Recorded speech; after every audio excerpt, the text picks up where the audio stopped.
Buenas noches, estimados estudiantes del curso de Pensamiento Administrativo. Esta presentación es un apoyo a su formación que les brindo para que complementen o tengan un resumen de la fase 3 de este curso que trata sobre la evolución de las teorías administrativas o del pensamiento administrativo. Bien, para hablar de la evolución del pensamiento administrativo es imprescindible antes hablar de lo que es la administración.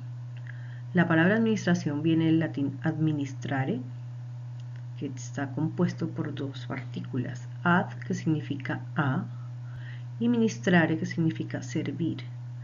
Es decir, que la palabra administración significa a servir y hace relación al gobierno, porque se supone que el gobierno está para servir.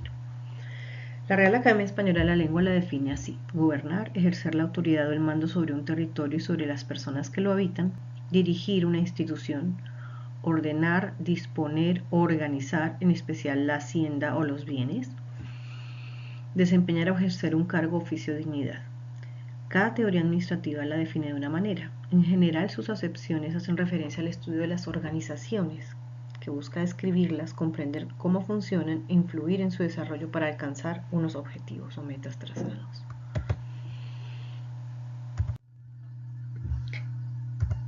¿Qué es entonces una función organizacional? Un conjunto de principios, reglas, procedimientos, técnicas y habilidades directivas que diseñan la estructura y configuran procesos para lograr una acción eficiente y eficaz hacia los objetivos propuestos. Esto es lo que buscan las teorías administrativas: lograr organizar una empresa de la mejor manera para que se logren los objetivos propuestos y sea una empresa exitosa. Las escuelas y teorías administrativas, muchos estudiantes me preguntan cuál es la diferencia entre escuelas, entre teorías. Bueno, se supone que las escuelas abarcan las teorías, pero en general depende del autor cómo las presente. Pueden ser escuelas, teorías, tendencias. En esta presentación las he agrupado en escuelas y dentro de las escuelas las teorías, pero no es una clasificación obligatoria ni una camisa de fuerzas. Se tratan de agrupar de acuerdo al énfasis que se hace en cada uno de los componentes, digamos, que funcionan en las organizaciones, pero no es una sola clasificación ni un solo punto de vista. Entonces, tenemos básicamente tres escuelas.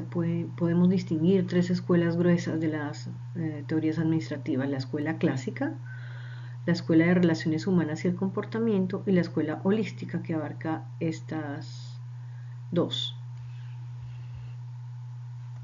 Dentro de la escuela holística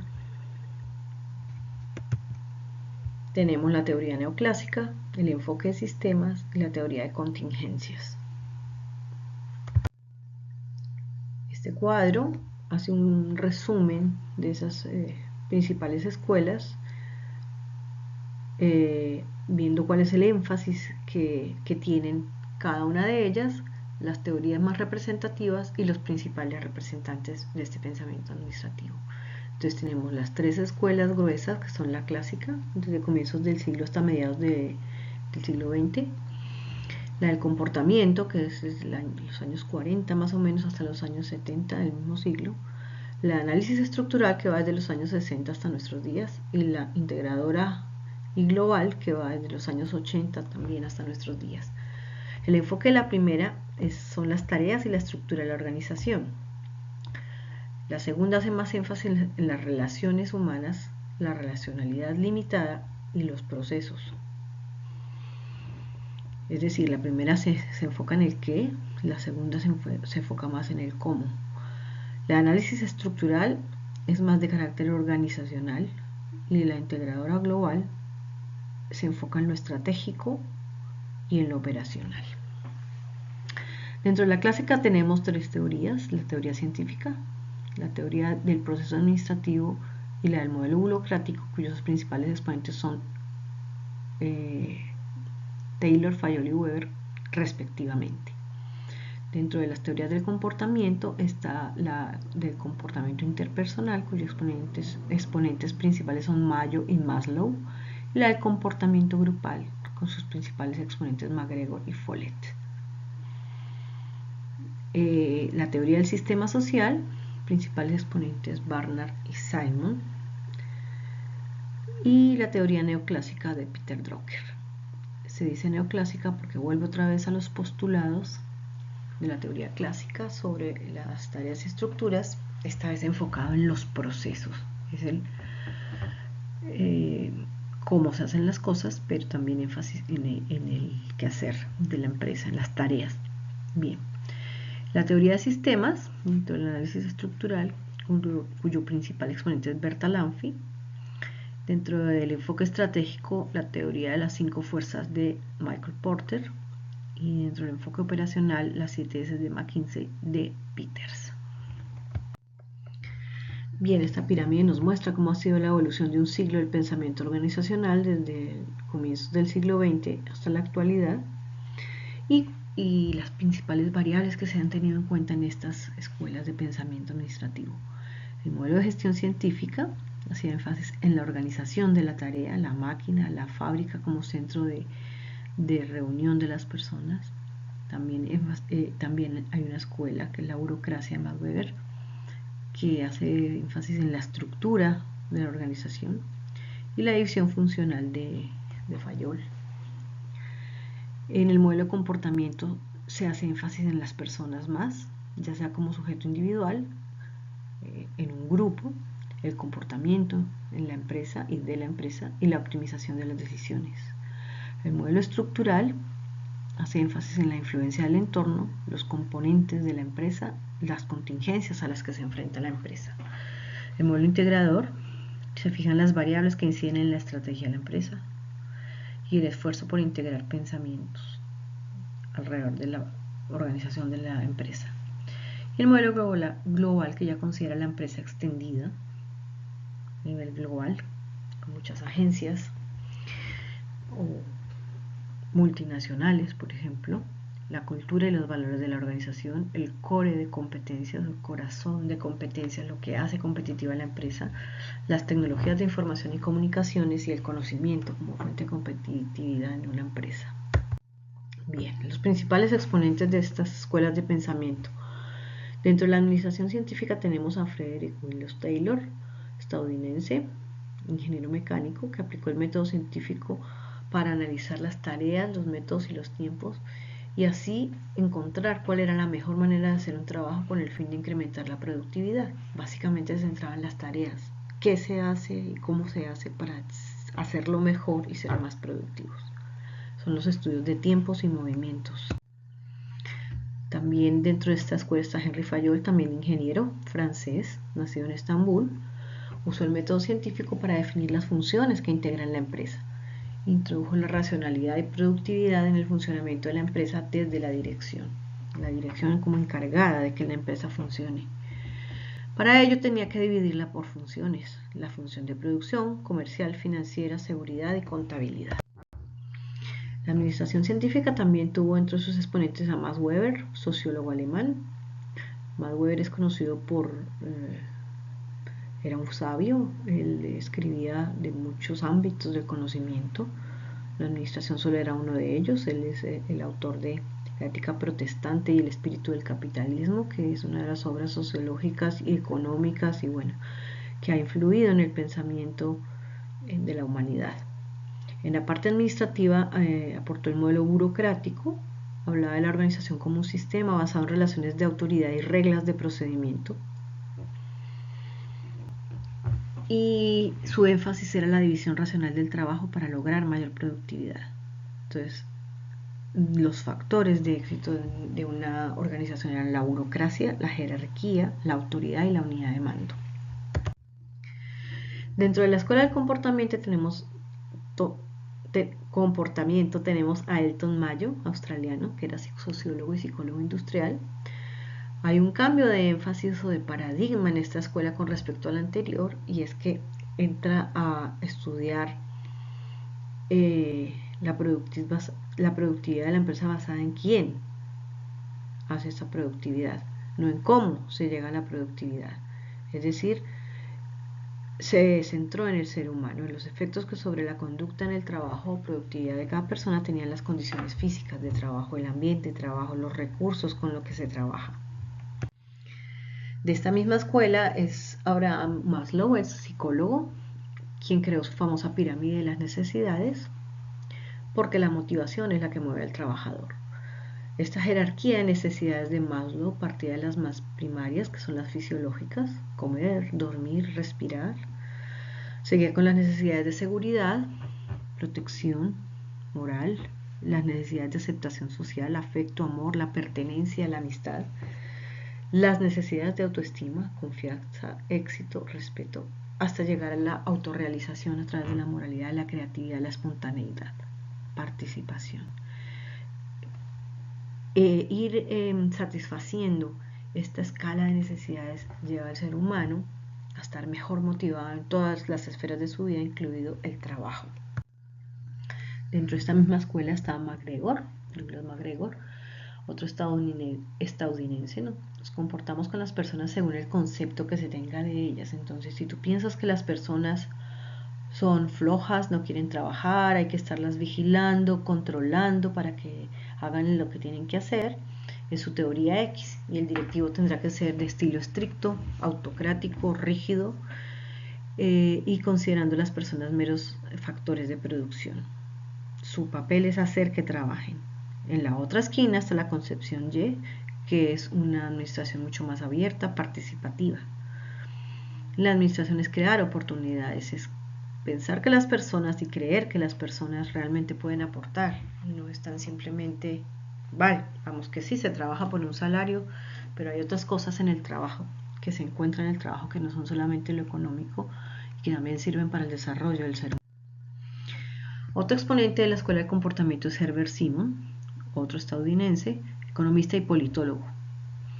Hago énfasis en la formación porque si nos fijamos a lo largo de toda esta evolución del pensamiento administrativo, no hay administradores de formación. Son profesionales de otras disciplinas. Los más modernos han hecho másteres en administración de empresas, pero no son de formación de base administradores.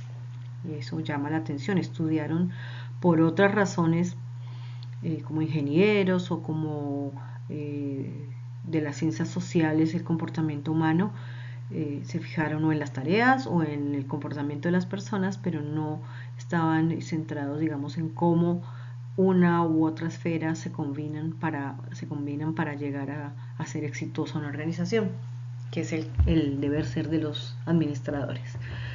El individuo toma decisiones con relación a sus objetivos, el propósito y el efecto de la organización, es decir, hace parte de la organización.